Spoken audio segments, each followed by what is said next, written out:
We're snorting cap rates and shooting up cash flow here at Deal Junkie.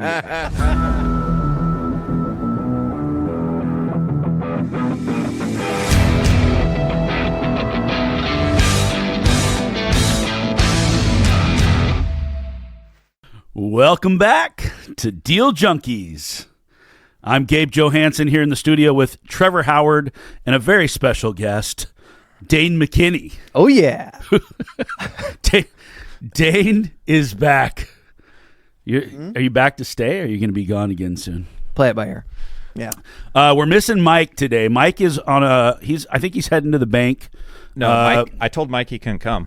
Oh, you told? I thought he was going to get us money because he lost a bet to us. That's part of it, too. So, no, I told Mike because Mike is sick, and I told him he can't come because I got to run 100 miles tomorrow, and I didn't want to get sick before. You think he can get you sick that fast? I don't know. I don't want to. No chances. You're running 100 miles tomorrow? Episode 1, I said I was going to do it, and now I said I was going to train for it for the year, and here we are. So we'll see. Wait a second. What's today? December 6th or 7th or something? Yeah. So you're doing it tomorrow? Mm-hmm. Yeah. So it's going to be cold. It's going to be so cold. Is that a good thing? And it's going to be raining.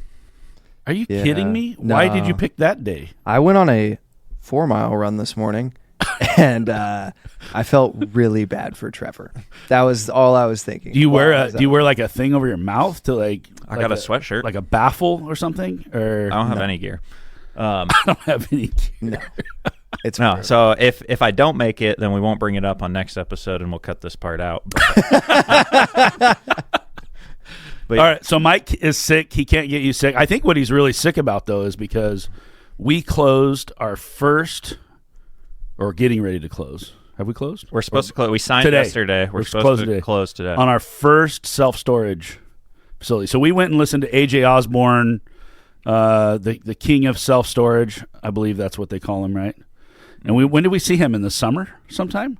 I don't know. It was like July or 6 August months maybe. ago now. It was a long time ago. But after that, we listened to him talk about how cool it was. We agreed, and we left that meeting, and I looked at you guys, and I said, okay, we got to go do a self-storage deal. Literally within 30 days, one landed in our lap, which is great, and then it just took us half a year to close it, which wasn't our fault. No. It wasn't our fault. It was a gas station. It wasn't the seller's fault Phase either. one, It was just phase 2. We got into environmental due diligence type things. Did you know that it wasn't even the gas station on the neighboring property that they were testing for? Did I tell you this? I don't think we need to bring it up that they tested wrong. Oh, okay. Well, never mind. No. Not that they tested wrong. Like Celerity told them this is the property we're worried about, and it was like the neighboring industrial property On the opposite side of the gas station. On the other side. Gas like there's a gas station right here. Yeah. And then they tested the other side. The other side of the property. They showed us where the samples came from, and I was like, that's weird. Like, well, you know, they do that? It has to do with slope and groundwater and the way things run. And so it might run away from our property, from that one next door. Oh, they're looking at would be the case. Yeah, they're looking at the one that would travel towards us. Yeah, we paid the money for the phase 2, so when we go to sell someday, we'll need that documentation. It better help us sell it, otherwise we'll be like, That's true. Now we can't sell this property because we have a gas station next door. Anyway, so we bought a deal. Mike didn't. He said he was going to buy a deal first. We bought the deal first. The universe is your ordering catalog. Yes, we told the universe we wanted Who says a that? self-storage deal. I just made it up right now. The universe is your ordering catalog. By Trevor Howard. I don't know how philosophical we're gonna make a meme of you with this. Perfect. So today we don't need to talk about that deal that much. We've talked about it in the past. Yeah. You guys can go listen to that. We wanted to talk about if it's harder to find deals or to find money, because this is a debate we're having right now, where me and Gabe think it's more about the deal, and Dane thinks it's more about the money. Mark. But every time I bring it up in front of Dane, he tells me that you're wrong, but then I try to bring it up in front of both of you, and he concedes to you. Yeah. So let's have the full argument here, Dane, and actually nut up and tell Dane's always just going to concede to me. Gabe's just my dad. I have to concede. Dane, this is the way it is. Yeah. Yes, sir. You're right. Sorry. No, we can have a real conversation about this. Yeah, so we did a whole podcast episode that I don't know if it came out yet. About acquisitions and this whole thing. Me and you. I think it was just no, it's not out yet. Yeah, so it'll by the time you hear this, the one though, it'll be out. So me and Gabe did a whole podcast topic on acquisitions and thinking it's our bottleneck is finding the deal. And then that same day, I talked to Dane about it. We went to a meeting right after, and then Dane's conclusion was it's fundraising and money is the bottleneck. I think it can be. I think both can be a bottleneck, and I also think that it changes during where you're at in your investment cycle. Obviously, things change as you get into investing. So your first deal is different than your 10th deal. It just gets easier. AJ Dagg, SMI broker, shout out. AJ's a great dude, and a Deal Junkies fan. And we've inspired him to go out and buy some deals. And I think he's going to get about like $5 million in real estate. He said he's going to have 9 or 12, or I can't remember how many doors, but he bought a whole block of houses. So he's playing Monopoly. He got on Facebook the other day. The reason I'm bringing him up is he said it's a myth when they tell you to go find the deals and the money will show up. Well, maybe it is a myth, and we've talked about this a little bit. If you already had a network of people with money who knew you, liked you, and trusted you and wanted to put money into your deals, yes, you don't have to know which one of your investors is going to scratch a check for that deal, because you just go out to your group and say, who wants in on this one? Once you've built the reputation and you've done some deals, that's one thing, because now you can rinse and repeat and do it over again. The idea there, though, that when everyone says that, like, you find the deal and the money will come, is just that if you find a good enough deal, people would be dumb to not invest. Yeah, if you find a good enough deal, you can offer terms that are so good that, it's not about the deal to the person putting money in your deal. Yeah, it's about the terms you're going to offer them. Well, and it's about the person. Like, the likelihood that I give you money, are you going to give it back to me? I'm not, like, most people aren't looking at the deal. They're looking at the person for a lot of it. Yeah, security. Who are you as the operator? Yeah. What's the collateral? They do want to know leverage and other things like that. They want to know that the structure is right. But to just think that, like, ooh, I found a deal, and then just magically, now that I have a deal, the phone's going to start ringing and everybody's going to start handing me money, that might be a misnomer, right? I mean, once you're Grant Cardone and you have a deal, yes, the money just flows in. If you're not Grant Cardone and you're just getting started and it's your first deal, like we're starting with our company Stack. We're doing a raise right now on a new 66-unit build in Seaside. And Dane is in charge of fundraising, and you found that people get excited about the deals we're doing, but getting them to commit to put money into our deal is still hard. Yeah, no, and I want to clarify my side of it, I guess, because I do still think it's money. For the record, you think money's the bottleneck? Money is the bottleneck for us right now. I'm not saying for everybody ever with the greatest deal in the world that's the bottleneck. What I'm saying is that we know how to do. We have all of the rest of the pieces of a deal figured out, and there's plenty of deals on the market that we could do if we had all of the money. But we don't have all of the money. There's a bunch of deals for sale right now. And so if it's like, okay, finding the deal. And so it's, yes, finding a good deal. But what is a good deal? And then you look at people who are giving like 6% preferred returns, capped out at 8% to equity holders in their LP. And in the LP on their projects, right? And it's like, if we could offer that and we knew we had all the money in the world to offer at those terms, then we could do every deal on the market right now. You got to be doing bigger deals. But you could there's dudes that are doing deals that are not that big. Yes, they might be buying 3 of them together. And are they really raising the money? I mean, I don't want to name names. Because word on the street is like fundraising is like 80+% down this year and last year. I'm sure that's true. Yeah, and so that's probably also why I feel like raising the money is so for our listeners. Syndication is just using other people's money to go buy real estate, bringing them in as an LP, as a limited partner. They're they don't have any vote. They have ownership. They have equity shares in the building that you're buying. And so these people that have money that don't want to be involved in the day-to-day of running a project, finding a deal, winning a deal, they don't want to be an operator. Passive. They truly want to be an investor. Really, when you think of the word real estate investor, an LP is, in the sense of the word, probably the purest form of real estate investor, because they are literally taking cash, parking it with an operator they like in a deal that looks sexy enough to put some money into. They're going to make a projected return. They feel good about that deal. They're an investor. We're more operators. Yeah. I was reading The One Thing, the book, The One Thing, Gary Keller, and now it has my mind stuck that there's only one bottleneck. And now I'm getting conflicted because you're telling me it's money, and you're telling there may only be one bottleneck, but I think that it can change. No, it can definitely change, and it will change over time. But there's one at a time typically, and if you have your sole focus on that to solve the problem, you can move to the next one. Okay, so let's talk about this. Let's say we want to do a deal. We want to go look for a deal. If we're going to go out and go raise the money first before we find the deal, how are we going to do that? If we're going to go out and raise the money first before we find the deal. So I think you're getting soft commits. Oh yeah, that's why we're running. Okay, we're about to start. Okay, so slow down. So I'm going to pick up the phone. I'm going to call somebody who I think has money. I'm going to make a list of people who have money that might lend to me or might invest with me, one or the other, debt or equity. I'm going to pick up the phone. I'm going to call them, and I'm going to say, hey, I don't have a deal, but I need some money. When I find the deal, would you put money into my deal?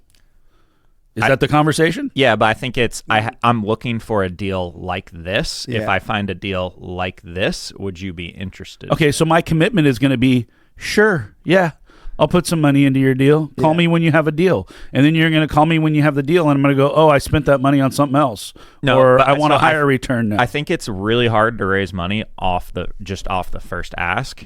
So I think you want to have that first conversation so they're thinking about it and they know what you're doing. Because if you come to someone they don't, you're doing deals or raising money for a deal, and you're like, hey, do you want to put money in my deal? And they're like, I don't know, I've never thought about it before. And it seems like a big commitment. I think the call is predicated by an actual deal that you're trying to raise on, like we're doing right now in Seaside.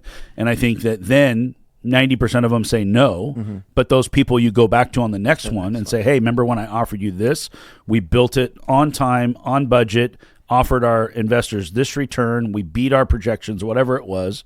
You come back and go, do you want in this time? And I bet your success rate goes up astronomically. I'm hoping so. Yeah. Because now we're a known entity, but in what we're doing, we're a little bit of an unknown. I mean, fundraising has not been our business model until now, and now it's only part of our business model. But it is, I think that once you have a network of people who want to invest in your deals, then it's easy. You just go look for deals, and now deals are the bottleneck. You have unlimited amount of funds coming to you. But while you're building that network of funds to come in, then that's probably the first stage. My point is, when I say that the money follows a deal, first off, I'm going to point this out. I grew up in a market where nothing hit the market. As a broker, I closed 2/3 of all my business off market. So deals were scarce. There were buyers lined up around the block. I stopped writing people's phone numbers down because there was no need to. It was like, yes, everybody in the planet's a buyer. I already get it. What I needed was a deal. Well, you guys are growing up in a different market. Over the last couple of years, all the buyers are gone. Now, there are some, like us, we're always buying in every market. But for the most part, the majority of buyers have left the building. And now suddenly, it's easier to find listings. It's easier to find people who say they'll sell. It's easier to do all the things that was so hard for me to do because I was just looking for a deal. I knew if I found one person to say, yes, I'll sell this building, I knew I could piece them together with a buyer and make a deal. Every single one. Now that'll change. It'll go back to that again one day, and then you'll go like, okay, well, first it was a buyer's market, and then it was a seller's market, blah blah blah. It goes back and forth, right? But I think that's one of the mindsets that you're having is you're not feeling what I feel the way just because in my DNA, to me, deals are scarce, and right now deals are not scarce. Yeah, there's deals everywhere. Yeah, well, they're not great deals. So now you're trying to compare them against each other. Well, and that's why I'm saying like that's our problem right now. I don't know that that'll always be our problem, and I don't even know that when it goes back to being a seller's market and there's not very many deals at all, but we actually have all of the money raised and we have the network of investors who know they want to put money into deals. I don't know that it'll be I don't know the money will be the problem at that point. I'm saying right now though, money's our issue because that's where we're at in the market. If we had $1 billion, there's 50 deals on the market in the Willamette Valley that we could buy, but we don't have $1 billion, right? And we'd make money on all the deals over time, right? And so the problem, Dane's our bottleneck. He needs to find us $1 billion. Well, I'm working on it. That's my daily right now. No, I mean, and that's part of that was like, yes, when you're looking at all the awful deals on the market right now, then it's like, well, you compare them just like anything else. It's supply and demand. Now that there's suddenly a lot of deals on the market, now you're not. I mean, I had a list 5 pages long of people that wanted to buy on a 6 cap. Yeah. And where are those people today? Well, nobody wants to buy on a 6 cap because now I want a 7 cap or whatever, right? So sure, I mean, it's going to change over time, and you're going to compare the deals that are on the market to each other. So now there's 50 deals you could do. We're still going to pick the best of the 50, right? Everybody's going to pick the deal that they like best. So go talk about in the Seaside deal. How much money were we trying to raise? We were going for 3.5. Okay, and that money has, in theory, been raised. We think we have it raised. Yeah. And how long did that take? That took, I mean, start to finish that deal. We started talking about that deal at the beginning of the year in Q1. We didn't put it under contract till summer. We didn't really. We put it under contract in May. And then, well, actually, at the end of April. And then we started doing due diligence. Yeah. Which took a month or two. Yeah. Oh, multiple. I think you started raising like 2 months ago. No. No, we started because the moment that we put that deal under contract, before we did actually, we were talking to people about it. But we built an OM, which was our first OM, which takes time. Yes. And we had to get all of the metrics built out. We had to figure out what we offered as a company, do all the things to show them, here's who the operators are, here's how we're going to build it, here's how we're going to make money. That all takes time. That's not a rinse and repeat. That's starting fresh from the ground up. Totally. So once we had all that and we felt comfortable asking for money, we really were just 3 months ago or something. Yeah, that was probably 3 months ago. Where we really, September. in earnest, we were like, okay, we have a few investors that may want to come, but we're going to go out now to people we haven't asked to invest with us before, and we're going to bring our new materials to them and say, here's who we are, here's what we want to do. So in 3 months, you were able to raise $3.5 million to do a project, first project, somewhat unknown entity, but known operators in a small market. But we've just recently built another one in a nearby neighboring market that we hit out of the park. So people have a little bit of a comparison, like, oh, these guys did a 66 in Astoria, now they're going to do one in Seaside. That helps. You wouldn't have raised that 3.5 in 3 months, 4 months. Certainly not. If we hadn't have done that project. No, and also being able to say like, hey, Gabe and Mark just finished this project over in Astoria. It's identical with all of the same people that are doing the engineering, the plans, the architect, like the drawings. Everything's identical. And now we're bringing those guys onto this deal, and we're going to put our own money into this one as well, but we just don't have as much because we just finished this other deal right over here that's identical that we love, and it's performing really well. But we're so excited about it. We want to do this deal. We want to do another one. Yeah, we really want to do this deal because the timing's right? And so we're bringing in outside partners. You can tell that it's not something that we actually like always do because we want as much of the deal as we can.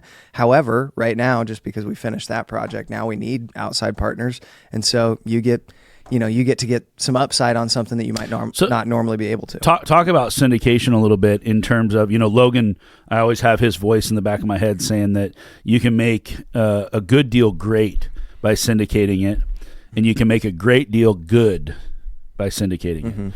So when you're doing a very, like, as an example, our 40 unit that we did, heavy lift, like that's one where if we could have just done it ourselves, we would have. Yeah. Because this is a very intensive, clear the whole project out, spend $1 million on it. Very not necessarily a great one for investors because investors are looking for steady cash flow increases over time. We like to go out and do these heavy lifts where we can turn a $3 million building into a $6 million building in a couple of years, and we create this huge equity pop. But then from there, that deal may get syndicated. Like now, once it's stabilized, Now you bring investors in or whatever. And so when you look at the math on a spreadsheet, if you model this out, like there are deals that are clearly like we would look at them and go like, that's not a deal. But then some syndicator from some other state comes in and sucks it up like, totally, that's the best deal they've ever seen. Well, it's the best deal they've ever seen because it fits whatever criteria they're looking for, either price per square foot, they've got a certain kind of investor that wants a certain type of product, it's a certain vintage, whatever the case may be, certain size. And a lot of times they're not even going after, like we're going after equity on a deal when we do a heavy lift, whereas a lot of syndicators are actually going after stability, size, the size of loan, because they get a better loan than anyone else can put on a deal. And so they want to borrow $30 million. They don't want to borrow $3 million. It's not worth their time. The juice is not worth the squeeze because they're going to go out and do this deal, run around, run it, sign on the debt, do all the stuff, spend a couple of years, and then turn around and go like, oh, we get pennies compared to what we get on a $50 million asset. Yeah. No, it doesn't make sense because the deal takes the same amount of time. And frankly, I do think on that 40 unit, we made a great deal good by syndicating it. We did. We really did. And it's still a good deal. We're really happy, we're happy that we Whose fault was that? Trevor? bought it. It was our fault. We had no money. we had to raise We should have found it. We should have found it. Yeah, we should. We should have dug into our ashtrays. Because that would have been an exceptional deal to put our own money into, but we just didn't have money. So you brought in an investor on that one. He's going to get a wonderful return. So he's going to be really, really happy. We'll recycle his capital. Coming out of that. No, and it's still a good deal. But then on Seaside, I think we made a good deal great by syndicating it because the effort is something that we were already going to do outside of that. We already broker deals. They're already trying to do new construction.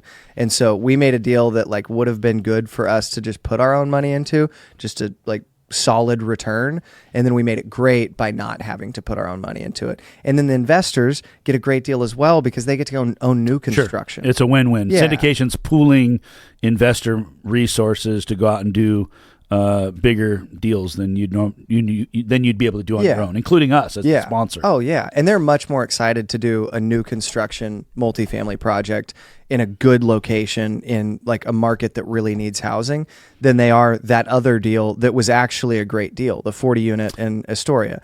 The people were so much more excited to put money into this project than they were that other project, even though the other project was probably better, but it's ugly. It was an ugly project. Yeah. And so, I don't know. I thought it was beautiful. The lens we see a deal through, Trevor seeing it through his spreadsheet lens, it was beautiful on the spreadsheet, but if you walked the grounds the day we bought it, you might go, oh my God, what did we do? Yeah. I mean, it was Paul loved that deal too. Speaking of Paul doesn't like syndication. Why would a guy like Paul Curley not like syndication? It's complicated. You're raising money from outside investors. You might have to do investor relations. There's legal barriers. I mean, syndication's a pretty sophisticated way to be in real estate. It's something that requires attorneys and accountants and disclosures, and if you screw things up, you could go to jail, and there's securities commission, and I mean it is almost like a different avenue for now money. I think a lot of syndicators really are just in the game for fees. Like totally. you take an asset management fee, dispo fee, refi fee, and they just fee. And it's just like a manager of a mutual fund or a venture fund, right? I mean, like these guys just make money on fees. Yeah. Like that's where the cash flow is coming from. And then they also get an equity kicker, but they probably only own 20% of the building or something, like maybe sometimes more, 20, 30%. Usually 30. On average? Most, like, there were syndicators during 2020 and 2021, and maybe for a couple of years before that were getting down into the 20% range because deals were so tight. And so anytime you found a deal, you just wanted to do it. And so they would take 20% ownership because it was like, okay, to make this work, I can only take 20, and there just weren't enough. So they had to give up more of the deal. Yeah, but that's such a dick because you're just not doing good deals. If you can't give give your investors the return that you want to give them and still take 30% of the deal, it's not a deal. I mean, I don't think you should do it. And we talked about that on some deals that we've looked at too. Too small. We just don't want that margin. Yeah, we want everybody to win. And too if much we're only work, taking 20, it's not us winning.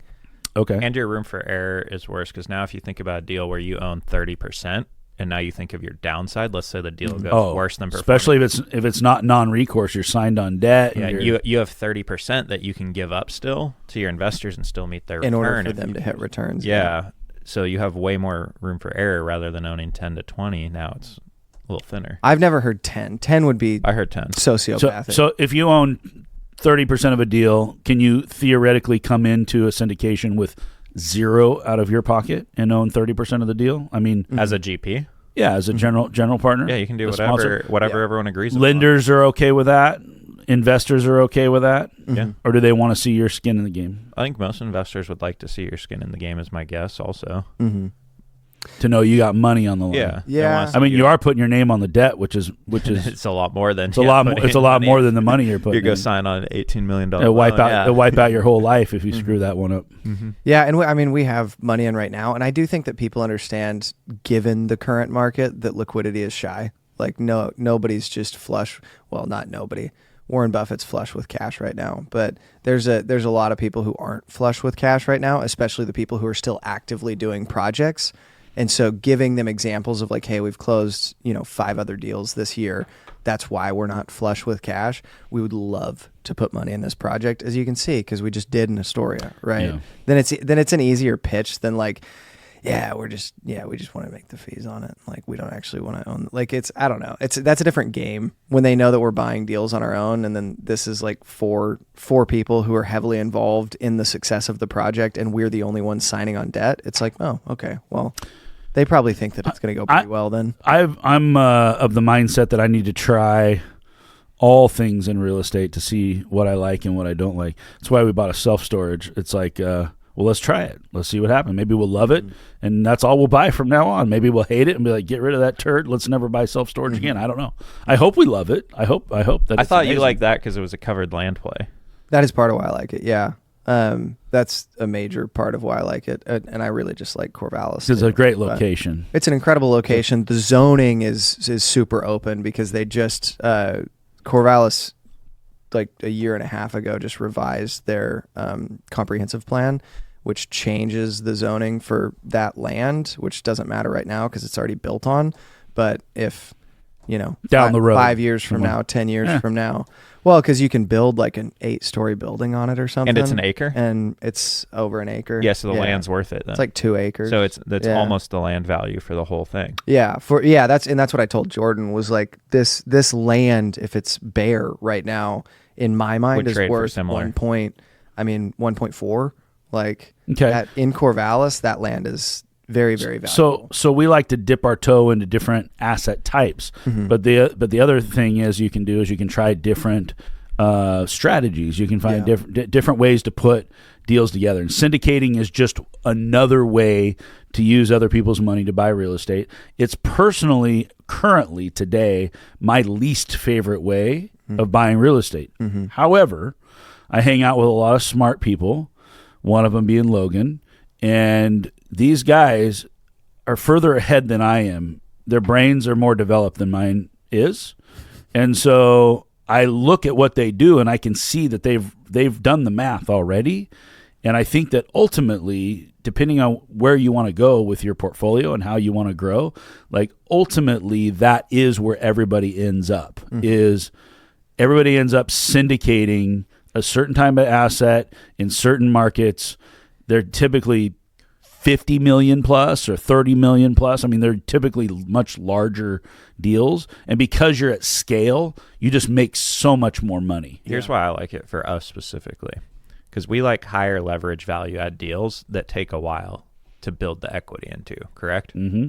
So if we're doing syndication deals, you have instant equity on your balance sheet right away, and now you're balancing out your portfolio leverage. You mean for development, or if you're just buying a project? Either instantly? way. Okay. Because you have 30% of that deal with equity, and if you're building the project and you're building an equity, and now you have a portion of that, you have a lot more equity on your balance sheet. So you get an equity pop just by closing the combination. The combination of those two things, I think, allows us to. Plus, you get a cash hit because you get an act fee. You get some other things that. Sure, it's active. You're getting paid to do deals. It's cool. Like you're getting paid to do deals, and you're getting an equity pop for very low amount of cash infusion. Yeah. Yeah, well, and why the syndication is cool is because we're just going to put all of our own money into all of those deals, and then when you can go refi that deal and then own 100% of it on the back end and pay out all investors and then repeat that over and over, that's pretty cool. So as an exit strategy for most syndications, that's an interesting one, because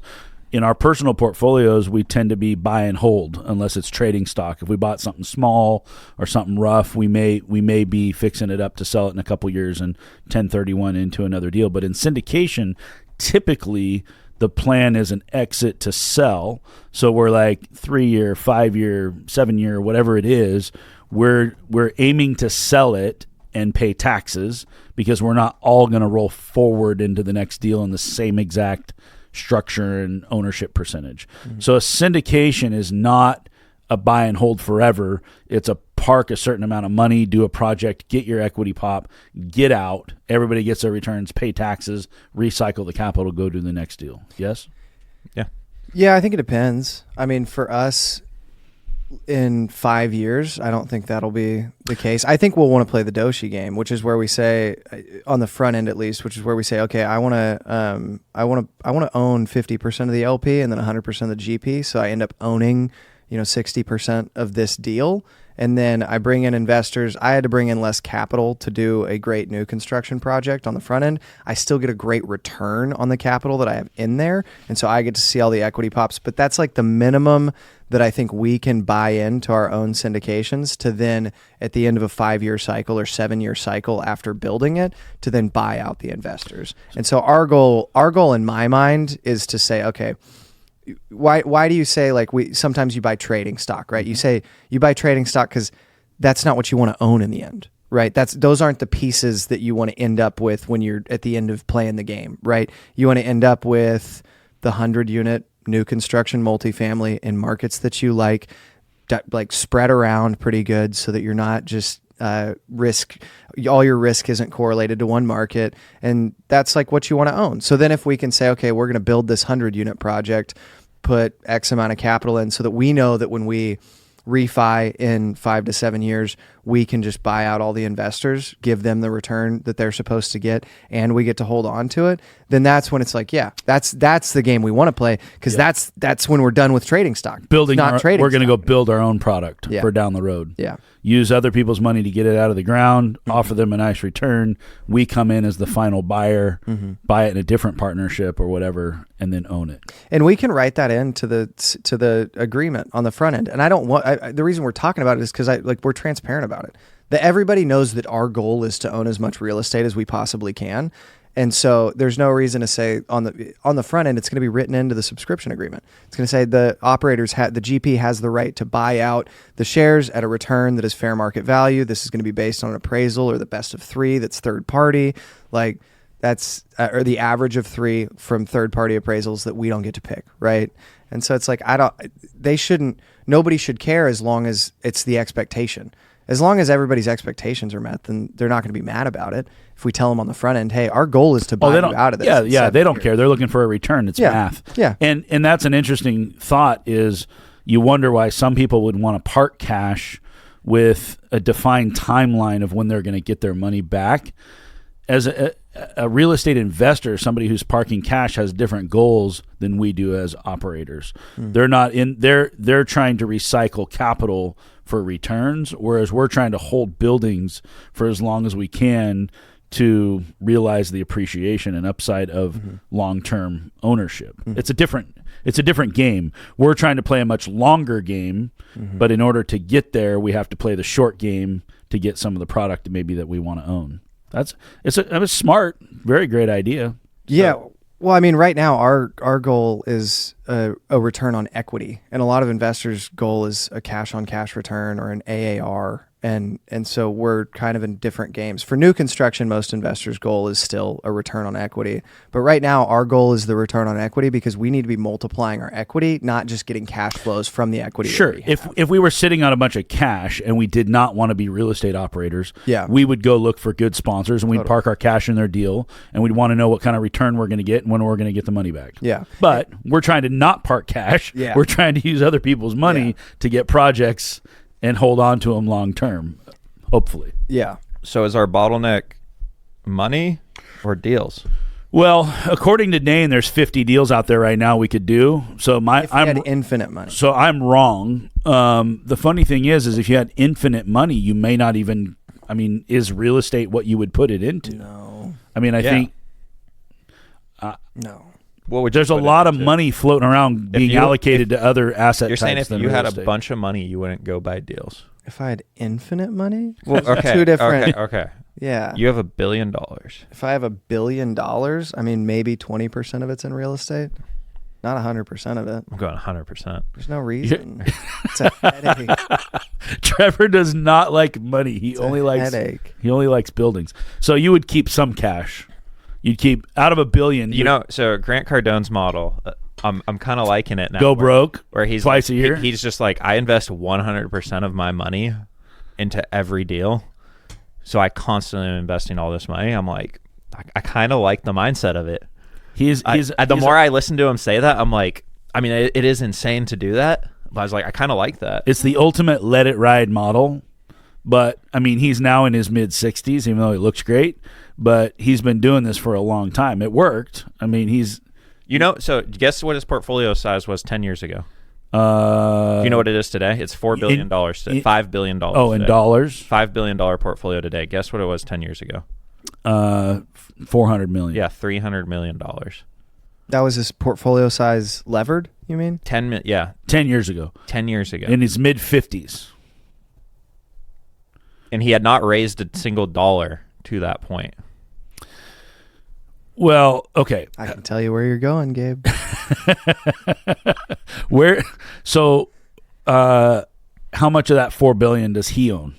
I mean, it's syndicated, so it's $5 billion. So if you we'll call it 4 because it's easier to divide. But so let's say you own 25% of that. That's $1 billion that you raised. Or sorry, it's levered 75%. That's $1 billion you put in, and if he owns 30% of that, that's $300 million.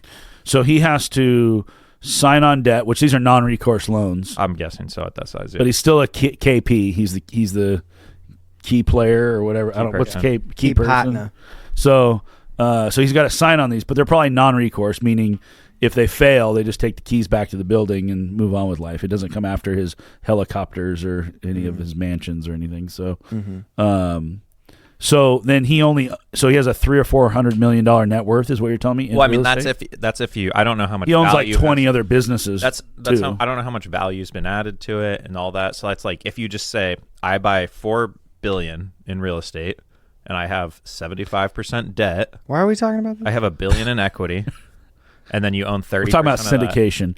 Grant's a great guy to talk about when it comes to syndication. And one of the things that we haven't talked about is a promoted interest. So typically as a sponsor, you're going to offer some level of return. And if you beat that return, you're going to take a bonus. And so in a deal where all the 1-to-1 an investor makes their return and where a sponsor makes 1 to like 1.3. So if the investors make $1 million, if you own half the deal with your investors, they make $1 million, you make $1.3 million because you get a promoted interest because you get paid a bonus out for doing better. Yeah, for doing better, which, by the way, is baked in for the benefit of the LP because you want your sponsor to be motivated to run the deal better. Right? Yeah. And you're getting the majority of that benefit, but that's how they make their money. Like in the SMI fund management company, like we don't take any promoted interest up to in many deals like 8%. And people go, yeah. I mean, we're not even getting paid until we get over that. Investor goes, great, I'm happy at 8. Once we get to 8, you go to 16, the next 8. Yeah, you guys can take 30% of that off the top, So it gets a little complicated. It's definitely, you got to know spreadsheets and models and laws, and it's by far the most complex part of real estate that I've been involved in, and some of that can be a little bit scary. So somebody that's new to this probably should not be out syndicating, but something you should know is if you bring in your mom to throw some money into one of your deals and you're responsible for running the deal solely and you're using her money to do it, you are a syndication. You are unless you take it as debt, right? Well, now you have to follow the lending laws and things like that. Well, she has to. She has to as your lender, yeah. You're an illegal syndication. You're an illegal. Well, if you do that. I mean, you're not. You can do that deal. You just have to know that you fall underneath securities law, right? If you're selling shares of a deal, it's a security. It's not a real estate deal. It's a security. If they have no control.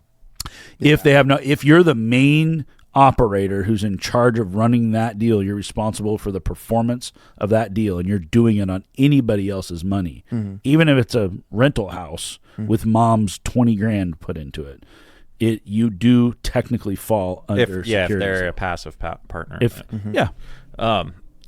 You wanted to talk about acquisition again, right? Oh yeah.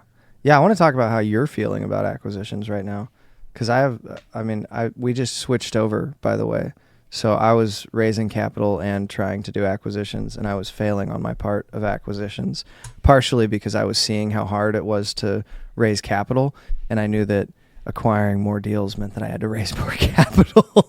And so I was and I was nervous about putting something under contract that I knew we had to raise money for and then failing, because I didn't want that you have to have 100% happen. Close rates. Yeah. Keep rep. Yeah. And so I kind of wanted to say, okay, let's do the first couple right. And then once we really know we have the system in place for it, then we'll be able to accelerate. And that'll be clear when I think we're ready. But anyways, so Trevor's in charge of acquisitions now, and I think he has like 7 deals under contract already. He called for like 8 hours the first day that he was in charge of acquisitions. I have no deals under contract. But we're trying to put some deals under contract. And I realized, it takes a lot of work because I was doing the other stuff. And I was like, okay, let me do this too. What other stuff? The Vesta stuff. Running your brokerage. Yeah. No, not that, but it's not brokerage. Well, but your running your brokerage. Your sub-brokerage Running your brokerage. lead generation company. What is Vesta anyway? Yes, good question. This is our company where we help people build and scale their real estate portfolios. We help people that are just beginners or that are more experienced keep going. We offer all the same things that a normal broker offers. That's how we make our fee, and we do it for that same price. But we throw on everything else on top of it, such as advising, coaching, courses, and all this other stuff. Why would you do that? Because you can help more people that way and get better clients, because now we have a better service at the same cost. So it doesn't cost them anything more to work with you than to work with any other broker, and you provide all the education and tools necessary to build their portfolio. We've bought in $40 million worth of real estate, so we can tell them exactly how they can invest in real estate, which no one else can do. Almost no one else can do, because no one else buys that much real estate or helps that many people or sees that many deals. So the first question I'd have is, if you have $40 million in real estate, why are you out teaching people how to buy real estate? Because it's expensive to own $40 million. Oh, you got to make some side cash. That's for the now money. Also, if you think later down the road, if you help all of these people do that, and we're syndicating deals, and you're now building wealth for a ton of You've people got an investor base. You have an unlimited partners, investor base who knows, like, and trusts you over the years. It's part of our habitat. What do they call it? Ecosystem. But anyway. It's part of my habit. Are you a hamster I was now? sitting there thinking I was in a zoo for a second, and I was like, this is the Gabe and Dane habitat. I'm going to buy you a human-sized hamster wheel. These are the knuckle draggers. Gerbil balls. Gabe and Dane. Anyway, so that was taking a lot of time. So I was trying to do the acquisition. Oh, so now you're not going to do that anymore, or what? No, I still am. Oh. But we're growing the team. So you have a bigger team now that helps. Yeah. That's cool. Congratulations. I think everybody should call you and at least find out if you guys are a fit for each other. Me too. Because, I call you. I own more real estate than you guys do, and I still call you to see if I should do a deal. Yes. So click the link in the description. Anyway, so that was taking a lot of time, right? And now I'm doing acquisitions, and then I realized I was doing acquisitions really slow. So I blocked out 4 hours. I'm going to go find some deals. So I go find some deals. Now I get the deals going. Now people send me all the info on all these deals, and I'm going on my email. I'm like, oh shit, it's a week and a half later, and I didn't get back to any of these people. Yeah. When I was offering these deals. We call you a product, or what do you call it? A victim of your own success. Mm-hmm.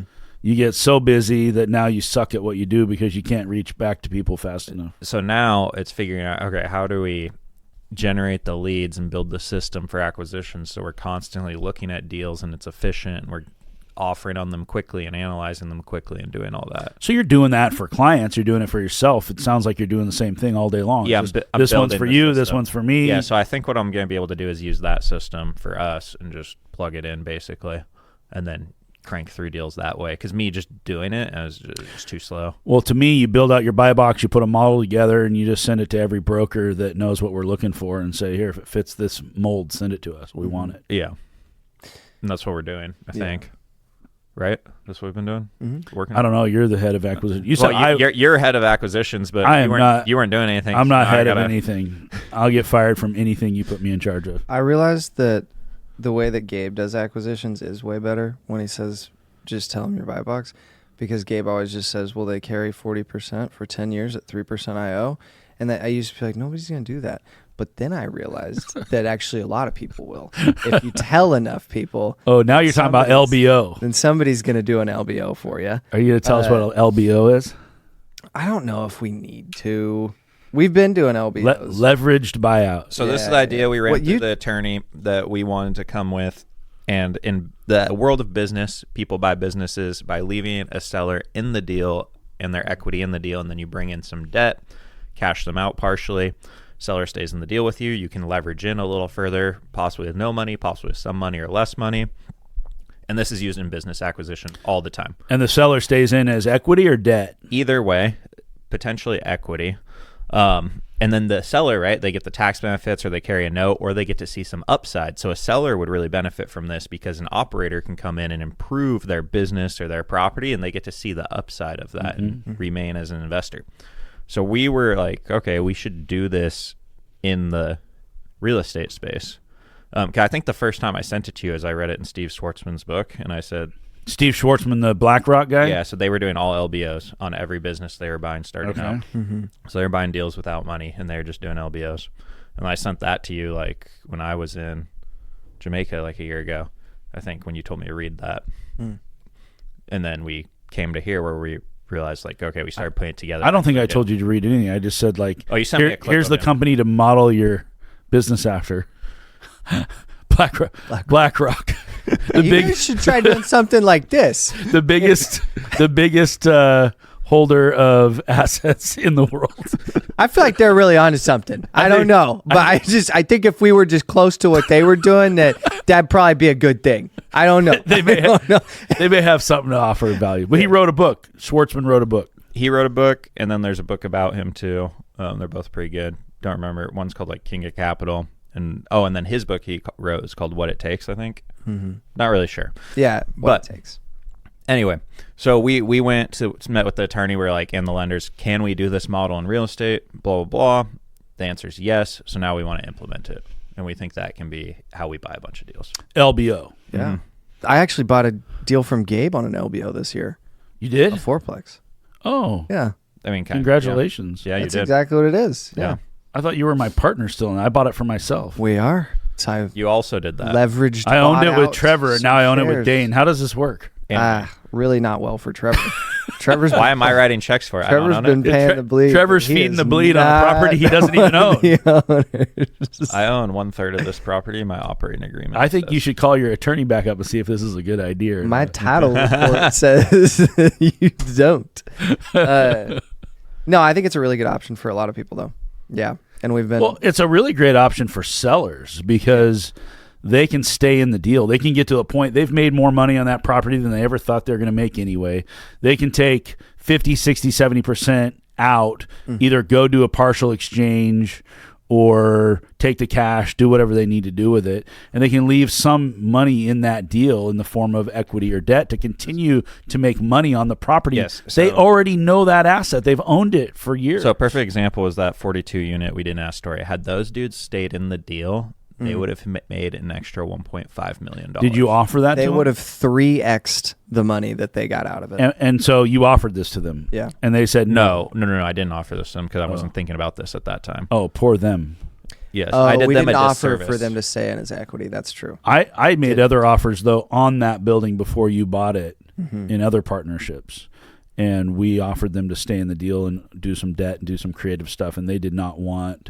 Originally they did, and then their attorney told them no, they can't do it. Their attorney cost them a lot of money. Yeah. Well, attorneys will cost you a lot of money. They charged them $100,000 to lose them a lot of money. I mean, an attorney is paid to keep you in a box and protect you. And they do their job, and they do their job well, many of them, but they do not use their brain for creativity and thinking out of the box and doing things a different way that might make more money, because it's all about mitigating risk. It's not about maximizing return. And so you have to know when you're speaking to an attorney, that is what they are there to do, is protect you. If you want to do that deal, though, and you say, I like the risk versus reward ratio here, help me to mitigate my risk and do the deal, you'll find lots of attorneys to work with that can work around that and go, okay, that's fine. We just, so we have it for the record, we told you, number one, don't do this deal. Now you say you do want to do the deal. If you're going to do the deal, do it this way. Yeah. And there's lots of attorneys will work with you. That you just have to get through that first layer of, and some attorneys won't be creative at all, and others will be very creative. It just depends on who you get. I used to think attorneys were deal killers, and maybe they are, but I kind of came to believe, and I love my accountants a lot, but I've kind of come to believe that CPAs are bigger deal killers than attorneys. Yeah. I would agree with that. They're just seeing things black and white, taxes and all the other stuff, and their brains were not designed to think the way we think in deal structure and putting deals together. You wanted to teach Dane how to become a closer also, right? That's probably for another time or another. I mean, there's a lot of things that we can talk about. Well, we should probably wrap this one up. So what do we cover? We covered what a syndication is, why you might do a syndication, fundraising versus deal raising equity versus maybe raising debt, bringing somebody. Is it harder to find deals or money? That's the bottleneck you're trying to figure out. I think that right now, Dane is right. It might be harder to find money than it is to find deals. Dude, what the hell? I'm changing. You had me convinced. You're just being nice to me. I also think that Dane likes to raise money more than doing acquisitions, and I think you and I, Trevor and me, are we're just deal. We want to buy deals all day long. If you can just put us in our box and put us on an assembly line, that's the part of the assembly line we want. Yeah, we want to chase deals all day long. That's what we do. I do like finding deals. It's been sad for the last year though. Trying to find deals, it's just been a bummer. But we've closed a lot of deals. No, we have. That's a good point. Closing 4 deals in 6 months. That's a good point. All right, maybe I do just like raising for money. a brand new company. You guys are in your 20s. Yeah. We're in the worst real estate market in over 40 years. We have a brand new company that's 6 months old. We've already closed 4 deals in 6 months. Sick. That's a good point. You got to give yourself a little. You got to go back and give yourself a little bit of credit for that one. I'm not very good at that. I think that's pretty amazing. I think where we were at if we were good at giving each other credit. I think that's pretty amazing. Giving ourselves credit at least. When you say it out loud, it's pretty amazing. So yeah, that's wild. Everybody keeps saying that it's going to get better, but I feel like it's great right now. Yeah. You're happy now? Well, I mean, just a few minutes ago you said you weren't happy. Now you're happy. I'm not happy with the state of the market. Are you bipolar, Dane? I'm not happy with the state of the market, but I'm happy with how we're doing. You're happy with the state of our market. I'm so stoked. Apparently our sometimes business is it's way easier to buy real estate than it is right now. That's just what I keep hearing. But it will get easier. I don't know. Keep the faith, guys. 2025 is going to be awesome. Thanks for listening to Deal Junkies. Please share us with your friends.